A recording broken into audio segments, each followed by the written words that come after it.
अस्सलामुअलैकुम दोस्तों, उम्मीद करती हूँ आप सब खैरियत से होंगे। आज मैं आप लोगों के लिए लाग्रांज इंटरपोलेशन और इक्वल डिस्ट्रीब्यूशन अनइक्वल डिस्ट्रीब्यूशन का मैंने आपको जैसे समझा दिया। इक्वल डिस्ट्रीब्यूशन के फॉर्मूलाज लेके आई हूँ, फॉरवर्ड, बैकवर्ड और सेंट्रल, जिसको हम स्ट्रिलिंग भी कहते हैं। वो भी फॉर्मूला बहुत ही आसान तरीके से आपको बहुत पसंद आएंगे।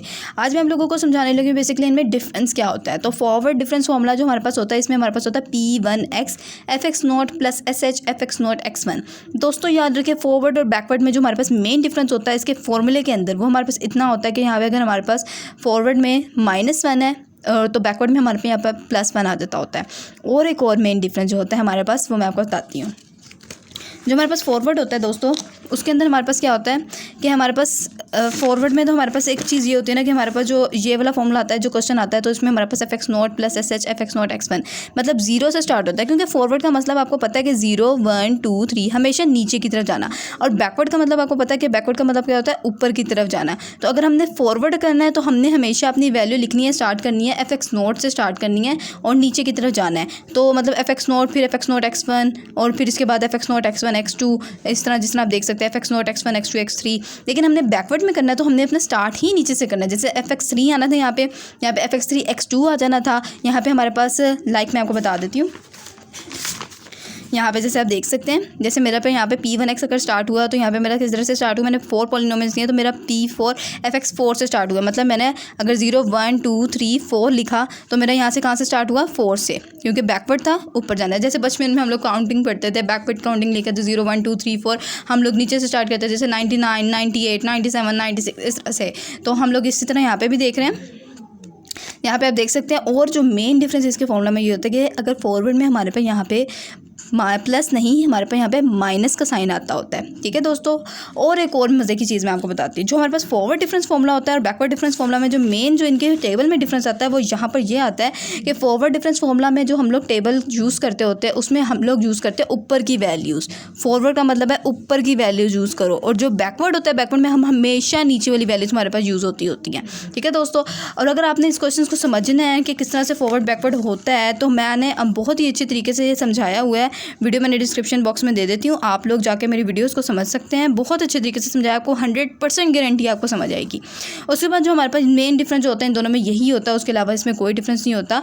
और जो मैंने सेंट्रल डिफरेंस फॉर्मूला बताने लगी हूँ, उसको हम लोग जो स्टिलिंग्स फॉर्मूला भी कहते होते हैं। तो स्टिलिंग्स फॉर्मूला में हमारे पास बेसिकली जो यहाँ पे डिफरेंस आता है, जो मेन डिफरेंस आता है इसके फॉर्मूले में होता है कि इसमें हम लोगों ने पॉलिनोमियल और डिग्री ऑफ पॉलिनोमियल 1 2 3 करके फाइंड आउट नहीं करना होता। इसमें हमने सिंपल यहाँ पे लिखना होता है कि क्या कहते हैं, एक ही वैल्यू जहाँ पे ये लास्ट खत्म होती है ना, 0 1 2 3 4, कितनी वैल्यूज़ हैं, 4 वैल्यूज़ हैं, हमेशा 0 से स्टार्ट होता है। तो हमने P4x मालूम कर लेना। जस्ट ये मेरे पास फॉर्मूला है, उसका आप चाहें तो देख सकते हैं, लिख सकते हैं इसको।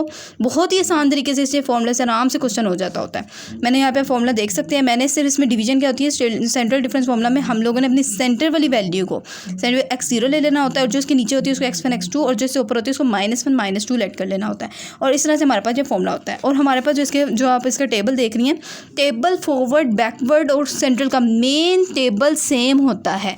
टेबल सेम होता है, इस बात को याद रखेंगे, टेबल सेम होता है, टेबल में कोई डिफरेंस नहीं आता। लेकिन जो इनकी वैल्यूज़ पिक करनी होती है उसमें डिफरेंस आता है।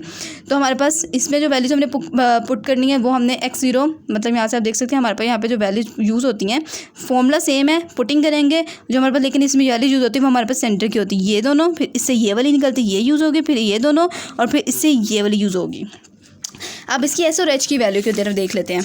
जो हमारे पास फॉरवर्ड डिफरेंस फॉर्मूला होता है, इसकी जो एच की वैल्यू होती है, एच की वैल्यू तीनों की सेम है। डिफरेंस निकालना है, तीनों का डिफरेंस अगर सेम है, मतलब कि अगर हमारे पास ये क्वेश्चन है, इसकी इन चारों का अगर डिफरेंस सेम है, तो मतलब यहाँ पे हमारे पास फॉरवर्ड बैकवर्ड या सेंट्रल लग सकता है। अगर सेम नहीं है और वो आपको कहता है फॉरवर्ड अप्लाई करें, तो आप उनको सिंपल कह सकते हैं कि हम नहीं अप्लाई कर सकते, क्योंकि यहाँ पर डिफरेंस ही सेम नहीं है। ठीक है। तो आपने यहाँ पे क्या किया, आपने अगर एच हमारे पास तीनों का सेम निकलता है, एस की वैल्यू अगर हम देख ले तो हमारे पास जो फॉरवर्ड होता है इसमें x - x0 over H. x - x0 over H का मतलब है कि यहाँ पे x0 का मतलब है कि जो हमारे पास यहाँ पे वैल्यू है, जो हमारे पास यहाँ पे वैल्यू होती है, जी, तो हमारे पास जो मेन मतलब हमारे पास जो एस की वैल्यू होती है वो एक्स माइनस एक्स नोट हमारे पास होती है, x minus x naught over h. Forward के अंदर एक्स नोट का मतलब है जो हमारी सबसे पहली वाली वैल्यू है एक्स, तो हमारे पास आपको मैंने बता दिया वीडियोज़ में भी, एक्स हमारे पास हमेशा ये वाली वैल्यू होती है, जिसकी भी हमने उसकी मदद से अप्रोक्सीमेशन करनी होती है। हमने इसकी मदद से अप्रोक्सीमेशन करनी, जो इसके अंदर वैल्यू हमारे पास एक्स है, हम यहाँ पे ये वैल्यू पुट करेंगे। एक्स नोट हमारे पास सबसे पहली वाली वैल्यू है, वो पुट करेंगे। एज हमारे पास जो इनका डिफरेंस होगा वो पुट करेंगे, हमारे पास ऐसा आ जाएगा। ये अगर हम बात करें हमारे पास फॉरवर्ड की बात कर रही हूँ मैं आपसे। अगर मैं आपके बैकवर्ड की बात करूँ तो बैकवर्ड आप देख सकते हैं, तो हमारे पास जो बैकवर्ड होता है उसमें हमारे पास एक्स माइनस एक्स फोर, यहाँ पे बेसिकली मैंने एक्स फोर लिखा हुआ, लेकिन यहाँ पे जो फॉर्मूले के अंदर हमारे पास होता है x minus x n over h. इसका मतलब होता है एन का मतलब है कि यहाँ पे जो भी लास्ट वैल्यू होगी, यहाँ पे हमारे पास एक्स टू पे खत्म हो जाता है, तो यहाँ पर हमने एक्स टू लिखना था, ना कि एक्स फोर। अब यहाँ पे मेरे पास अप्रोक्सीमेशन 0.25 से करनी थी, और हमारे पास लास्ट वाली वैल्यू कौन सी 0.4, तो मैं यहाँ पे 0.4 पुट करूँगी और एज की वैल्यू पुट करूँगी, जिनका डिफरेंस 0.1 है, यहाँ पे मैं अपना 0.1 पुट कर दूँगी।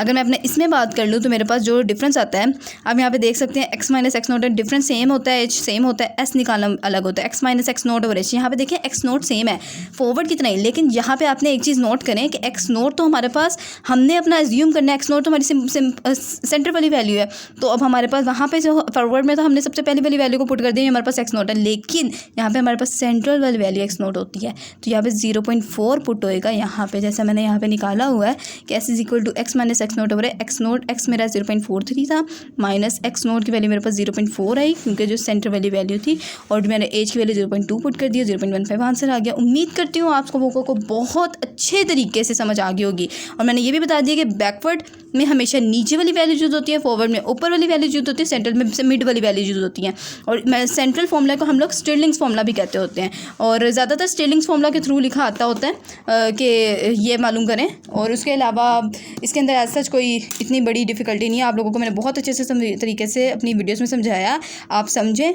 इंशाल्लाह आपको मेरी वीडियो बहुत पसंद आएगी, और चैनल को लाइक और चैनल को सब्सक्राइब और वीडियो को लाइक करना मत भूलेंगे। अपना बहुत ज़्यादा ख्याल रखेंगे, दुआ में याद रखेंगे।